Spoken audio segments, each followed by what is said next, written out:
Panoor area സമ്മേളനം അതിന്റെ സമാപനത്തോടടുക്കുന്ന ഈ ഘട്ടത്തിൽ എനിക്ക് നിങ്ങളെ അഭിസംബോധന ചെയ്ത് സംസാരിക്കാൻ കഴിഞ്ഞതിൽ സന്തോഷം. അധ്യക്ഷൻ ഇതുവരെ സംസാരിച്ചത് വർഗസമര ചരിത്രത്തെക്കുറിച്ചാണല്ലോ. നാളിതുവരെ നിലനിന്നിട്ടുള്ള എല്ലാ സമരങ്ങളുടെയും ചരിത്രം വർഗസമര ചരിത്രമാണ്. സ്വതന്ത്രനും അടിമയും, പ്രഭുക്കളും പ്രജകളും, ജന്മിയും അടിയാനും, ഗിൽഡ് മാസ്റ്ററും വേലക്കാരനും, ചുരുക്കി പറഞ്ഞാൽ മർദ്ദകനും മർദ്ദിതനും തീരാ വൈരികളായി നിലകൊള്ളുകയും ചിലപ്പോൾ ഒളിഞ്ഞും ചിലപ്പോൾ തെളിഞ്ഞും ഇടതടവില്ലാതെ പോരാട്ടം നടത്തുകയും ചെയ്യും. സമൂഹത്തിന്റെ ആകെയുള്ള വിപ്ലവകരമായ പുനഃസംഘടനയിലോ മത്സരിക്കുന്ന വർഗങ്ങളുടെ പൊതുനാശത്തിലോ ആണ് ഈ പോരാട്ടം ഓരോ അവസരത്തിലും അവസാനിച്ചിട്ടുള്ളത്. പാടിപ്പാടി വാഴ്ത്തിയ വാക്കുകളാണ് നാം ഓരോരുത്തരും. വാക്കുകൾ മാത്രമല്ല, ആ കാലവും കാലഹരണപ്പെട്ടതാണ്, പിഴുതെറിയേണ്ടതാണ്. ഞാനിത് പറയുന്നത് ചരിത്രത്തെ നിഷേധിക്കാനല്ല, ചരിത്രം നവീകരിക്കാനാണ്. അതിനാവശ്യം ആശയങ്ങളാണ്, അക്രമങ്ങളല്ല. അതുകൊണ്ട് ആയുധങ്ങൾ കൊണ്ടെന്നെ നിശബ്ദനാക്കാനുള്ള ശ്രമങ്ങളോട് എനിക്ക് പുച്ഛം മാത്രമേ. വർഗീയ ശക്തികൾക്കും വിഘടനവാദികൾക്കുമാണ് അക്രമം കൊണ്ടാകുന്നത്.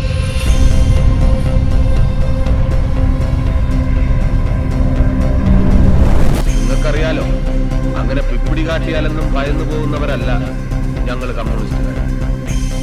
എന്നെ തിരിച്ചു കൊണ്ടുവന്ന് നിങ്ങളെ സാക്ഷി നിർത്തി ഞാൻ പറയുന്നു, ഒരു മുകുന്ദൻ വീണാലും 1000 മുകുന്ദന്മാരെ ഈ പ്രസ്ഥാനം നിങ്ങൾക്ക് മുന്നിൽ കൊണ്ട് നിർത്തില്ല. കരുതിയിരുന്നു. ഒന്നും മറന്നിട്ടില്ലല്ലോ. ഞങ്ങളും അങ്ങനെ മറക്കുന്നവരല്ല. ചോരച്ചാലുകൾ പലതും നീന്തി കയറിയവരാണ് നമ്മൾ. നിങ്ങൾ വർഗീയ ഫാസിസ്റ്റുകാർ. ഇടയ്ക്ക് ചരിത്രമൊക്കെ ഒന്ന് പഠിക്കണം. നിങ്ങളുടെ ചരിത്രം ചതിയുടെയും വഞ്ചനയുടേതുമാണ്. വർഗീയ കൂട്ടക്കൊലകളുടെയും ഭ്രൂണഹത്യകളുടേതുമാണ്. ബിബീഷേ, ഒരു മിനിറ്റ്.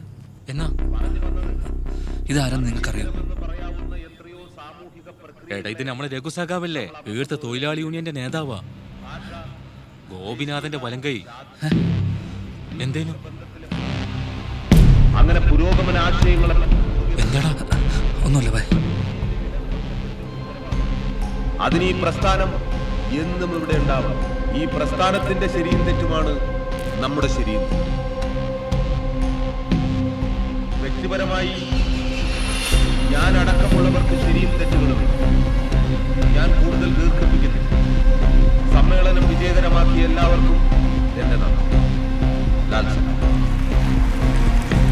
സമാപന സമ്മേളനത്തിന്റെ നന്ദി പ്രകാശനത്തിനായി സഖാവ് പ്രചരണ മാഷിനെ വേദിയിലേക്ക് ക്ഷണിക്കുന്നു.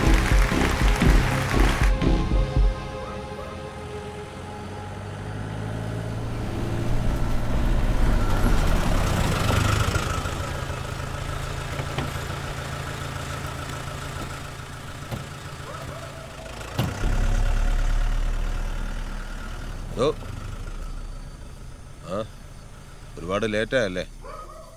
ഫിറോസ് ഉണ്ടാക്കും. ഇപ്പൊ നാളെ കാണാം. അല്ല സാർ, സാർ സ്റ്റേഷനെ വിളിച്ചിരുന്നു. 24 hours കൂടെ ഉണ്ടാവണമെന്ന് പറഞ്ഞു. Full time duty. പിന്നെ ഇലക്ഷൻ കൂടെ വരുന്നതുകൊണ്ട് പ്രത്യേക അലേർട്ട് ആവണമെന്നൊരു മെസ്സേജും ഉണ്ട്.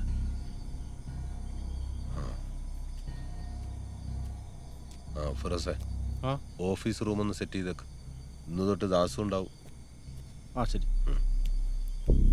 ഒരുപാട് തവണ ശത്രുക്കള് ബോംബെറിഞ്ഞ ചരിത്രമുണ്ട് ഈ വീട്ടിന്. പേടിയുണ്ടാ? എന്നാ ശരി.